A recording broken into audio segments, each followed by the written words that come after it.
(5개월) 만에 4억 올랐대요. 미친거죠.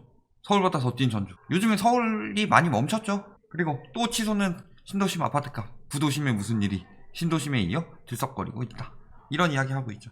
그러면서 핫비풀. 전주 아파트 가격 진앙지는 어디다? 에코시티다. 갑자기 보면은 시발점이 그 포레나 분양대이고 당시에 29,000명 몰려서 61대1 경쟁률 기록했다. 공급 부족 프레임 잡으니까 청약 경쟁률로 사람들이 많이 몰리죠.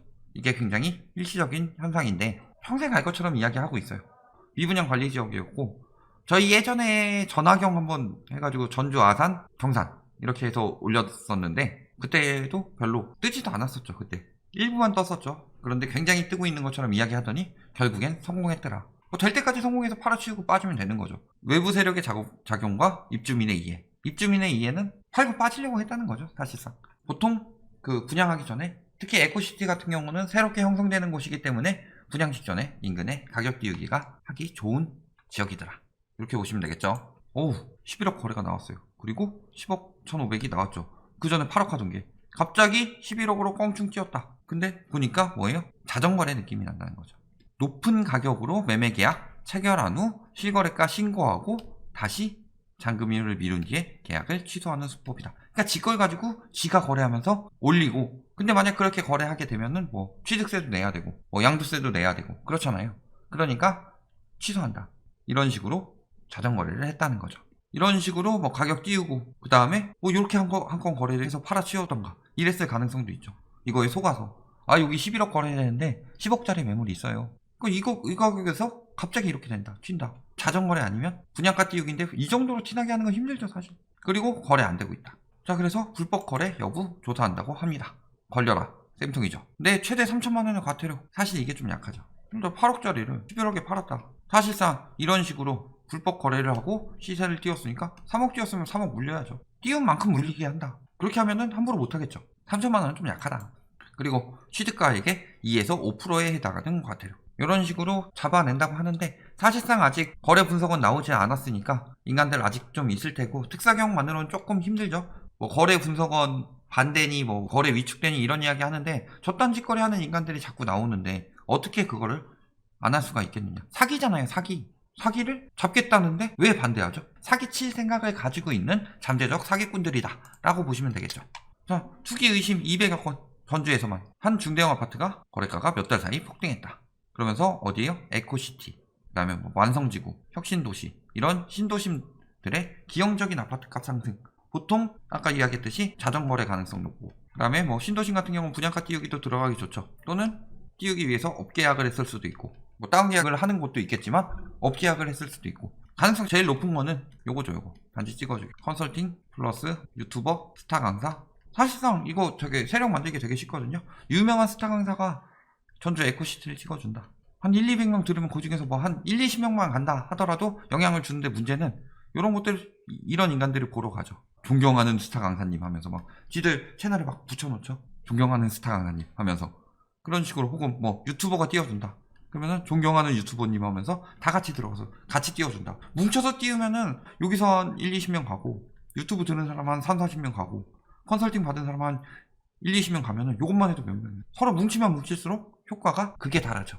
보통 저렇게 얘기를 듣고 들어간 사람들이 비싸게 산 다음에 거기서 더 띄워줄 수가 없죠. 왜? 아무리 띄워주더라도 이 사람들 다 들어가면은 가격이 너무 올랐기 때문에 사람들이 더 이상 낚이지 않는다. 그러면 이 사람들이 뭐예요? 설거지 부대라는 거죠. 그러니까 저렇게 찍어줘서 한꺼번에 들어가는 행위는 굉장히 위험하다. 완만하게 상승하고 있었을 때는 차라리 괜찮은데 지금 상황은 어때요? 요거죠 요거. 요렇게 되는 데는 대부분 요렇게 되는. 예전에 대대강 같은 경우 막 찍어줬던 데들도 이렇게 올라갔다 금방 떨어졌잖아요. 몇몇 아파트 있었죠. 그런 식으로 진행이 된다. 팔고 빠지는 사람과 컨설팅료를 받은 저 강사나 유튜버나 혹은 컨설팅 업체들 이런 데가 돈 벌고 그 다음에 빚 많이 내서 은행이 돈 벌고 그거를 다 누구 한 명이 갚는 것이다. 이렇게 보시면 되겠죠. 예전에 빌라 얘기했을 때 세입자 돈으로 그 다음에 세입자 소개한 뭐 부동산이나 이렇게 나눠 먹는다. 그래서 한 1억 5천짜리 집을 2억에 팔아놓고서 5천 가지고 지었으니까 얘는 뭐 이런 식으로 해서 1억 5천짜리를 2억 세입자를 받아서 나눠 먹기 한다. 똑같은 거죠. 그냥 여기 솔직히 말해서 호구죠. 호구 하나 잡아서 차익 올려서 줬고 그 다음에 업체, 컨설팅 업체나 뭐 이 사람들은 뭐 많이 받으면 1,000만 원씩도 받죠. 거기다 뭐 수수료도 추가로 받을 수도 있고. 인근 부동산 8억짜리 아파트였다 치는데 얘를 사실상 8억도 굉장히 비싸죠. 11억에 팔았다. 그래서 이 3억 가지고 나눠 먹고 있는 거다. 11억에 팔고서 이걸 나눠 먹는 게 아니라 얘가 3억 먹고 여기서 또 수수료 먹고 여기서 부동산 또 수수료 먹고 저거 사느라고 은행에서 돈 빌려서 이자 나가고 하나 잡아서 나눠 먹으려고 안달이 나 있다. 지금 그러니까 어디든 다 띄우려고 하고 있는 거죠. 언론들도 하면은 광고비 받고 이런 식으로. 자, 매매 전세가격 지수 보면 어때요? 갑자기 뛰기 시작하죠. 보면은 이때부터 이때 기점으로 11월부터 갑자기 세력 들어가서 띄우기 시작한다. 전세 같은 경우는 원만히 오르고 있다 갑자기 뛰었죠. 세력들이 10월 말부터 들어갔죠. 거의 이 정도에서 갑자기 이때부터 쭉쭉 늘어나기 시작하죠. 그러면서 다음 주부터 전세가 띄우기 들어간다. 매매가 눌러놓으면 전세가 눌려지는 거고 그 다음에 매매가가 상승하기 시작하면 전세가도 같이 올라간다. 그러니까 매매 잡는 정책이면 충분하다는 거죠. 저 피해가 세입자한테 가지 않도록 임대차 입법을 해놨더니 서울 같은 경우 뭐 6월부터 뜨기 시작했는데 세종 같은 경우도 마찬가지고 그런데 갑자기 임대차법 때문에 떴다 이런 식으로 거짓말을 해서 뜰 수 있는 명분을 만들어주고 이런 식의 행태가 건설 마피아 업계 그리고 투기꾼들 업계에서 계속 이루어지고 있다. 자 보면 어때요? 완산구 매매거래량 독진구 매매거래량 늘어나기 시작하죠. 11월에 엄청 뛰었다는 거 보이죠? 아직 거래 끝나지도 않았는데 특히 여기 아직 거래 끝나지도 않았는데 11월에 이만큼이나 급격하게 늘었다. 몰고 있다는 거죠. 그리고 그 추세는 지금까지도 이어진다. 수요 들어올 때까지는 계속 호도해보고 수요 떨어지면 그냥 팽하면 돼요. 그때 못 팔고 남은 사람들이 패자죠. 외지인 보면 어때요? 외지인 뭐 10월까지 나왔죠. 조금 늘어났는데 아마 11월에 많이 나올 것이다. 그리고 법인 많이 사재기 있었는데 조금씩 법인 파는 게 늘어나고 있죠. 하지만 아직 법인이 많이 사놓은 상황이라 기다리시면 된다는 거죠. 내년 상반기에 압이 교환이 될 텐데. 자, 그래서 무슨 얘기 나오고 있어요?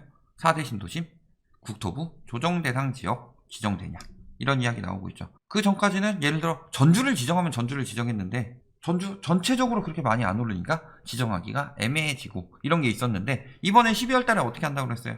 읍면 동단위까지 세분화에 지정할 수 있도록 하는 내용.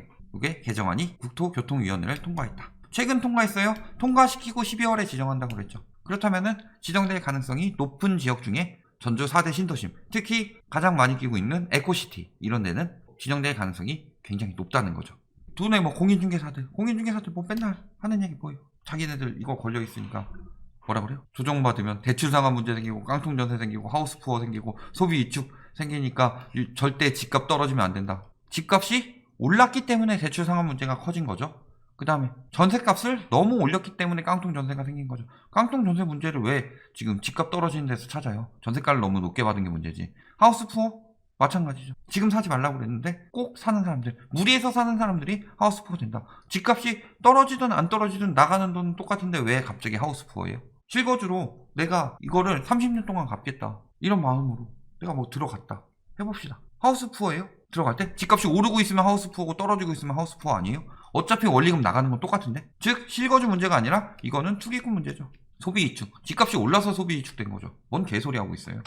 자, 지금도 뭐 돈 되는 아파트 하면서 열심히 홍보하고 있다. 그래서 뭐 스카이 브릿지 뭐 엄청난 거 아니죠.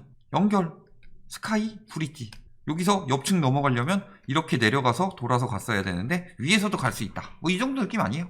뭐 뷰가 좀 좋다 뭐 이런 건데 스카이 브릿지 때문에 엄청나게 오른다. 몇 가지 뭐 말도 안 되는 이야기 하고 있죠. 자, 그러면서 뭐 넉넉한 뭐 커뮤니티 시설 뭐 쭉쭉 이야기하고 있죠. 어떤 아파트든 분양할 때 안 저래요. 돈 되는 아파트 뭐예요? 저렴하게 분양해주는 게 돈 되는 아파트죠. 뭐 아무리 저런 거 있어봤자 오를 땐 오르고 떨어질 땐 떨어지고 시설이 좋아서 올라요? 입지가 좋아서 오르나요? 집값이 오를 때? 원래 알맞은 가격이 형성되어 있는데 거품을 끼니까 올라가는 거죠. 자, 지금도 분양 계획 나와 있습니다. 아마 재개발 분양 나오는데 이거 아직도 분양이에요? 내년에 분양하고 있고 뭐 지금 뭐 물량이 이렇게 줄어들었다 싶으면서 또 띄우기 들어가겠죠. 결론 4대 신도심 거품 끼고 있죠. 그 이유는 아마도 찍어주기 플러스 불법이 돌고 있죠. 자전거래 등.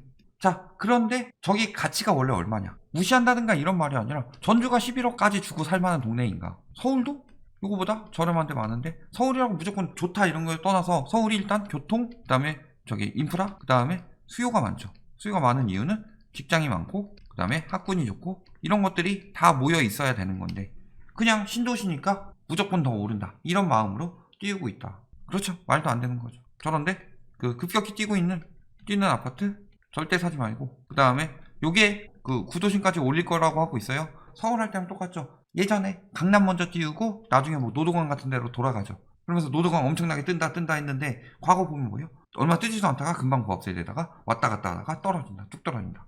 오히려 더 안 팔리고 힘들어지는 상황이죠. 그러니까 저런 말들에 넘어가지 마라. 여기까지 말씀드리겠습니다.